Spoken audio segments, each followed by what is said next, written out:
नमस्कार मेरे प्यारे विद्यार्थियों, कैसे हो आप सभी। ज्ञान की पाठशाला में आप सभी का स्वागत है। मैं हिंदी शिक्षक कुलदीप नागर आपका स्वागत करता हूं। जैसे कि हमारा जो टॉपिक चल रहा था वो संज्ञा था, ठीक है। इसमें हमने पहली संज्ञा व्यक्तिवाचक पूरी कर ली थी और जातिवाचक चल रही थी। जातिवाचक के अंतर्गत उसके प्रकार हमने नहीं पढ़े, ठीक है। तो आज हम उसके प्रकार पढ़ते हैं। तो देखिए,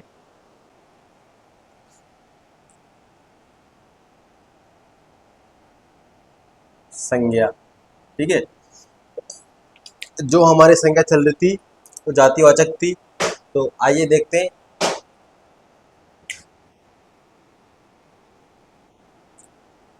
जातिवाचक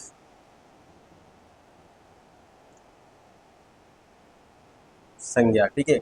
जातिवाचक संज्ञा दो प्रकार की होती है, ठीक है। मैंने आपसे कल कहा था कि संज्ञा के 3 प्रकार होते हैं, लेकिन अध्ययन की दृष्टि से संज्ञा के 5 प्रकार होते हैं, क्योंकि जातिवाचक संज्ञा 2 भागों में डिवाइड है, ठीक है। जैसे पहला प्रकार है इसका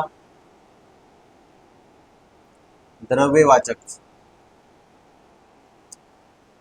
और दूसरा है समूहवाचक। अब आप देखिए, द्रव्यवाचक संज्ञा किसे कहते हैं। वह संज्ञा जो किसी द्रव पदार्थ, धातु आदि का बोध कराती हो, उन्हें द्रव्यवाचक संज्ञा कहते हैं। जैसे इसके अंतर्गत जो शब्द आएंगे वो यूक्लिड पदार्थ से संबंधित आएंगे और भी कुछ पदार्थ आएंगे जो मैं आपको यहाँ पे बताऊंगा। जैसे तांबा, सीसा, जस्ता, सोना, चांदी, लोहा, पानी, दूध, पेट्रोल, इस तरह के जो पदार्थ हैं ये द्रव्यवाचक संज्ञा के अंतर्गत आएंगे। तो आप देखिए, जैसे सोना, चांदी, लोहा, पीतल, जस्ता, डीजल, पेट्रोल, पानी आदि पदार्थ द्रव्यवाचक संज्ञा के अंतर्गत आते हैं। उसी तरह से जो उसका दूसरा प्रकार है उसको हम देखते हैं समूहवाचक। अब समूहवाचक संज्ञा किसे कहते हैं। वह संज्ञा जिसमें समूह या समुदाय का बोध हो, ठीक है। समूह का मतलब क्या होता है। जिस तरह से हम अपने निजी जीवन में कई तरह के समूह बनाते हैं, ठीक है। जैसे हम कोई कंपनी में काम कर रहे हैं तो वहाँ पे एक समूह के रूप में हम काम करते हैं। काफ़ी लोगों की एक टीम होती है, उसे हम समूह बोलते हैं। जैसे हम कक्षा के अंदर पढ़ रहे हैं तो कक्षा के अंदर काफ़ी बच्चे होते हैं, 150 जितने भी, तो वो भी एक हम समूह के रूप में होते हैं। जैसे कहीं पर भीड़ लगी होती है तो भीड़ भी एक समूह का हिस्सा होती है। उसी तरह से जैसे एक सेना होती है, सेना के अंदर सैनिक होते हैं, तो सैनिक भी एक समूह का ही मतलब है, ठीक है। उसी तरह से एक प्रजा होती है, राजा की जो प्रजा होती है वो भी एक समूह में होती है, ठीक है। जैसे परिवार होता है, परिवार में भी हम समूह की तरह रहते हैं, जैसे जॉइंट फैमिली होती है, ठीक है। उसी तरह से समूह का बोध कराने वाली चीज़ें जो परिवार है, भीड़ है, गुच्छा है। जैसे अंगूर का गुच्छा होता है, क्योंकि जो गुच्छा होता है अंगूर का उसमें बहुत सारे अंगूर होते हैं साथ में, तो गुच्छा बना होता है, उसको भी समूह बोलते हैं, ठीक है। तो इसके आप उदाहरण लिखिए। जैसे भीड़, जनता, गुच्छा, परिवार,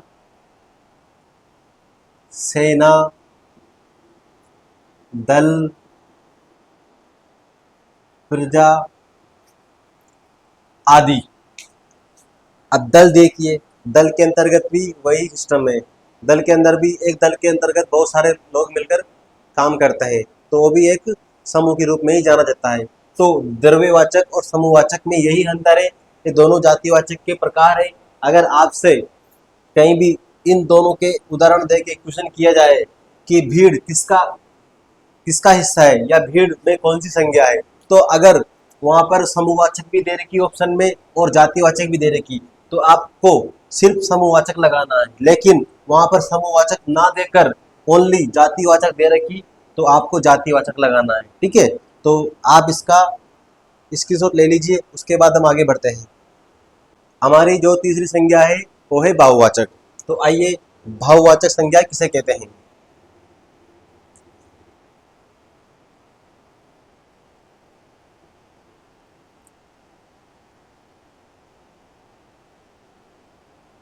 भाववाचक संज्ञा वह संज्ञा जिसमें किसी व्यक्ति, वस्तु, जाति, किसी विशेष व्यक्ति, वस्तु, जाति आदि का बोध न होकर केवल केवल और केवल सिर्फ भावों का बोध हो, केवल सिर्फ फीलिंग्स हो, बाकी कुछ ना हो, वहां पर संज्ञा कौन सी होती है?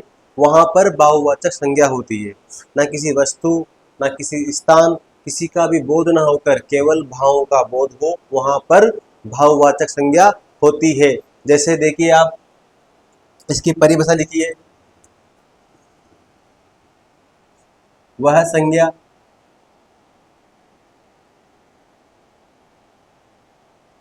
से किसी व्यक्ति, वस्तु, किसी व्यक्ति, वस्तु, स्थान का बोध न होकर केवल भावों का बोध हो, वहां पर संज्ञा कौन सी होगी? वहां पर भाववाचक संज्ञा होगी। जैसे आप समझिए, भाव क्या होते हैं? भाव का मतलब क्या होता है? भाव मतलब फीलिंग्स, जो हम फील कर सकते हैं, एहसास, भावना है। जैसे सफलता, सफलता क्या है? सफलता आपको दिख रही है क्या कि आप कोई व्यक्ति कितना सफल है? ठीक है, तो ये भी क्या है? एक है भाव है। जैसे सुंदरता, ये भी एक भाव है। ठीक है, इसी तरह से हम आपको बहुत सारे एग्जाम्पल दिखाएंगे, उसके माध्यम से आप समझिए। जैसे ताकत,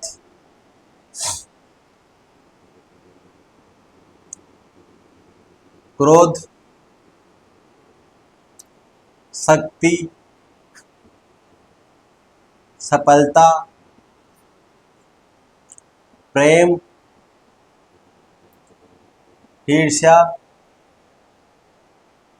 घृणा।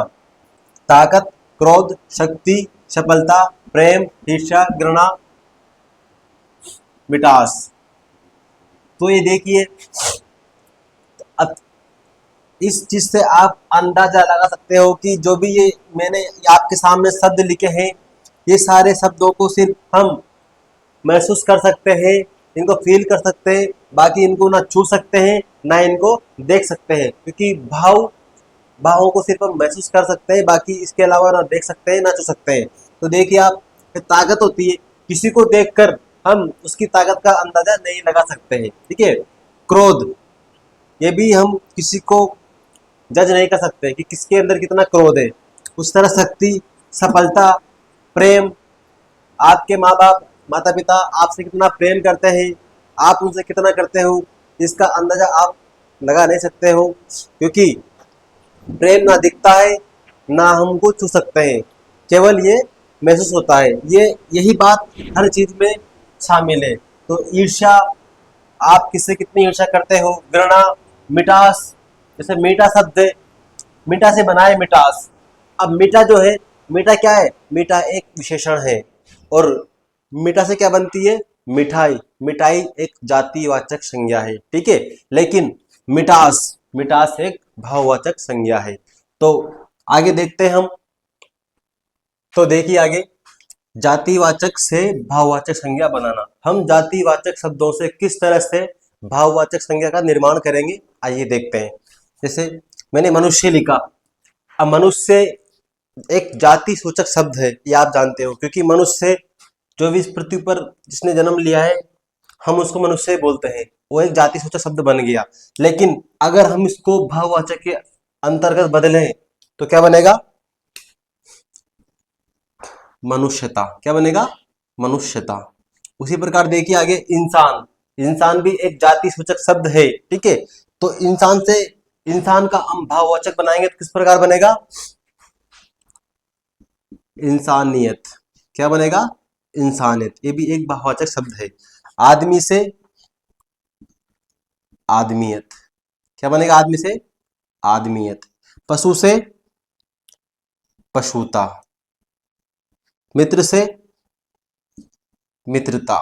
इसका एक और नाम है जो भाववाचक में आएगा, मित्रत्व, ठीक है। उसके बाद में शत्रु से शत्रुता। आगे देखिए, ये तो हमने जातिवाचक से भाववाचक संज्ञा बनाई है कि किस तरह जातिवाचक शब्द से हम भाववाचक संज्ञा का निर्माण कर सकते हैं। उसी तरह देखिए विशेषण से भाववाचक संज्ञा बनाना। अब किस तरह से हम विशेषण से भाववाचक संज्ञा का निर्माण करेंगे? पहले आप ये जानिए कि विशेषण का मतलब क्या होता है। विशेषण का मतलब होता है विशेषता बताने वाले शब्द। अब आदमी के अंदर क्या क्या क्वालिटी है या नहीं है, अच्छी भी है बुरी भी है, ठीक है। तो ये क्या हो गई? आदमी की विशेषता है। जैसे कोई आदमी अच्छा है, ठीक है, तो ये उसकी विशेषताएं हो गई। कोई आदमी बुरा है, ठीक है, कोई आदमी अमीर है, कोई गरीब है, तो ये क्या हो गई? विशेषताएं बता रहे हैं हम इनको, ठीक है। क्योंकि आदमी के गुणों के बारे में बताना कि आदमी अच्छा है बुरा है, किस तरह का आदमी है, किस तरह का व्यक्तित्व है उसका, तो गुणों का प्रकट करना क्या कहलाता है? विशेषण, ठीक है। तो देखिए आगे, जैसे ये अच्छा बुरा लंबा मीठा चौड़ा सच्चा गरीब अमीर। पहले आप इनको समझिए। अच्छा, ये भी किसी की विशेषता है कि राहुल बहुत अच्छा है, राम बहुत अच्छा है, तो ये हम उसकी विशेषताएं बता रहे हैं। उसी तरह बुरा, ये भी किसी के बारे में हम बोल रहे हैं कि वो बुरा व्यक्ति है या वो बुरा इंसान है, तो ये उसकी विशेषताएं हो गई। उसी तरह लंबा, कि राम बहुत लंबा है, तो लंबाई क्या हो गई? राम की विशेषताएं। मीठा, तो ये भी क्या है? मीठा एक, तो मीठा क्या है यहाँ पे? मीठा एक विशेषण शब्द है। लेकिन अगर मीठा से क्या बनेगा? मिठास। मिठास भाववाचक में आ गई। लेकिन मैं बोलूं मिठाई, तो मिठाई जातिवाचक के अंतर्गत आ गई, ठीक है। चौड़ा, कि उनका घर कितना चौड़ा है, ठीक है, उनका गेट कितना चौड़ा है, उनका दरवाजा कितना चौड़ा है, ठीक है, वो डैम कितना चौड़ा है। तो ये क्या हो गई? घर की, डैम की, दरवाजे की विशेषताएं हो गई, ठीक है। सच्चा, कि राहुल कितना सच्चा है, मनोज कितना सच्चा है, तो ये उनकी बोलने की जो वो है कि कितना सच्चा और कितना झूठा है, तो ये विशेषताएं हो गई। उसी तरह अमीर और गरीब, कौन कितना गरीब है कौन कितना अमीर है। तो आगे देखिए आप, ऐसे अच्छा से क्या बनेगा? अच्छाई। क्या बनेगा अच्छा से? अच्छाई। अब बुरा से क्या बनेगा? बुराई। क्या बनेगा? बुराई। उसी तरह लंबा से लंबाई।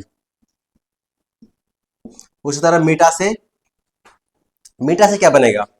मीठा का भाववाचक क्या बनेगा? तो देखिए आप, मीठा से बनेगा मिठाई। लेकिन मिठाई हम यहाँ क्या कर रहे हैं? हम तो यहाँ पर विशेषण से भाववाचक संज्ञा का निर्माण कर रहे हैं, लेकिन मिठाई शब्द तो जातिवाचक है, क्योंकि मिठाई एक ही थोड़ी होती है। हर तरह से जो मीठा पकवान होता है हम उसको मिठाई बोलते हैं, ठीक है। जैसे मिठाई के कई प्रकार होते हैं, कई किस्म की मिठाइयाँ होती है, लेकिन सब अलग अलग नाम की होती है, लेकिन सबके लिए हम संपूर्ण तरह से जाति के रूप में जो उनका नाम उपयोग में लेते हैं वो है मिठाई, ठीक है। तो यहाँ पे मीठा का मिठाई तो जातिवाचक शब्द बन गया। मिठाई में एक जातिवाचक संज्ञा है, कौन सी है? जातिवाचक। मिठाई में जातिवाचक संज्ञा है। लेकिन अगर हम कहें मिठास, मिठास में क्या है? मिठास में भाववाचक, ठीक है। लेकिन जो ये मीठा है ये विशेषण है, ठीक है। आगे देखिए, चौड़ा से, चौड़ा से चौड़ाई। क्या है? चौड़ा से चौड़ाई। सच्चा से सच्चाई। यहाँ पर द्वितु व्यंजन का उपयोग हुआ है, ठीक है। गरीब से गरीबी, ठीक है, और अमीर से अमीरी। तो इस तरह से हमने विशेषण से भाववाचक संज्ञाओं का निर्माण किया है। तो आप इसका स्क्रीनशॉट ले लीजिए। क्रिया से भाववाचक संज्ञा बनाना, तो देखिए लिख, लिख क्या है? लिख एक क्रिया है। चढ़ पढ़ हंस, तो देखिए आप लिख से क्या बनेगा? लिख से लिखाई, ठीक है। चढ़ से चढ़ाई, और पढ़ से पढ़ाई, और हंस से हंसाई। तो आप देखिए जो यहाँ पे हमने क्रिया से भाववाचक संज्ञा का निर्माण किया है, ठीक है। हमने जो ये चढ़ लिखा है, पढ़ लिखा है, ये वर्ण हमने पहले ही पढ़ चुके हैं, ठीक है। क्योंकि इनका प्रयोग जो ये ड है, इनका प्रयोग हमेशा मध्य और अंतिम में होता है, फर्स्ट में नहीं होता। तो आप इसके माध्यम से समझ सकते हैं और देख सकते हैं, यहाँ भी देख सकते हैं आप। तो देखिए आगे, जब बहुवाचक संज्ञा का बहुवचन कर दिया जाता है तो ये जातिवाचक संज्ञा हो जाती है। बहुवाची संज्ञा का हम बहुवचन करेंगे तो वो जातिवाचक के अंतर्गत परिवर्तित हो जाएगी, ठीक है। जैसे देखिए आप, हर व्यक्ति में अच्छाइयाँ होती है। अब मैंने यहाँ पे एक शब्द बोला आपसे कि बहुवाची का बहुवचन करने पर वह जातिवाचक बन जाती है, ठीक है। तो हर व्यक्ति में अच्छाइयाँ होती है, तो अच्छाई से क्या बनाए, अच्छाइयाँ। अच्छाई क्या थी, अच्छाई एक बहुवाची संज्ञा है, ठीक है। ये एक व्यक्ति की विशेषताओं को दर्शाती है ना। तो अच्छाई से क्या बना, अच्छाइयाँ। तो अच्छाइयाँ तो एक बहुत सारी हो गई, ठीक है। तो एक जातिवाचक शब्द बन गया। उसी तरह देखिए आप, उसे आपकी बुराइयां भी अच्छी लगती है। बुराई से क्या बनाए, बुराई से बुराइयां बनाए, एक बहुवाची से जातिवाचक शब्द बनाए, ठीक है। उसी तरह ये आपकी अच्छाई है। अब यहाँ पे देखिए, यहाँ पे तो ये आपकी अच्छाई है, तो ये जो अच्छाई शब्द है, यहाँ अच्छाइयाँ क्या था, जातिवाचक, और बुराइयां जातिवाचक बन गया। लेकिन अच्छाई क्या है, अच्छाई एक वचन शब्द है। क्या है, एक वचन में आता है, जो किसके अंतर्गत आता है, ये भाववाची के अंतर्गत। किसके अंतर्गत, भाववाची के अंतर्गत। क्योंकि अच्छाई बुराई ये शब्द मैंने आपको पहले बोला है कि ये शब्द भाववाची है, लेकिन हम इनका रूप बदल के इनको जातिवाचक कर सकते हैं, ठीक है। तो जैसे कि तो जो हमारा टॉपिक संज्ञा चल रहा था वो हमने समाप्त कर लिया है।